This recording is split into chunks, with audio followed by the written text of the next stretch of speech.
দিনে কমপক্ষে 70 বার আল্লাহুম্মা আনতা রাব্বি লা ইলাহা ইল্লা আন্ত, হে আল্লাহ আপনি আমার রব, লা ইলাহা ইল্লা আন্ত, আপনি ছাড়া কোনো ইবাদতের উপযুক্ত সত্তা আর কেউ নাই।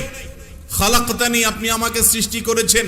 ওয়া আনা আবদুক, আমি আপনার দাস, আপনার গোলাম, আমি আল্লাহ, আমি আপনার গোলাম। ওয়া আনা আলা আহদিকা ওয়া ওয়া'দিকা মাস্তাতা'ত, আপনি যে অঙ্গীকার নিয়েছেন আপনার আনুগত্য করার, আপনার রুবুবিয়্যতকে স্বীকার করার, এই অঙ্গীকারের উপর, আপনার সঙ্গে করা ওয়াদার উপরে আমি যতটুকু পেরেছি আমার সাধ্য অনুযায়ী চলার চেষ্টা করেছি। কিন্তু যতই চেষ্টা করি না কেন ভুল তো হয়েছে।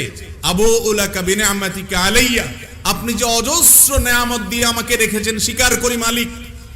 ওয়া আবুউ বিযামবি, আমার দ্বারা যে অনেক পাপ হয়েছে সেটাও আমি স্বীকার করি আল্লাহ। ফাগফিরলি ফাইন্নাহু লা ইয়াগফিরুয যুনুবা ইল্লা আন্ত, অতএব আপনি আমাকে মাফ করে দিন, কারণ আপনি ছাড়া আর কেউ ক্ষমা করতে পারে না।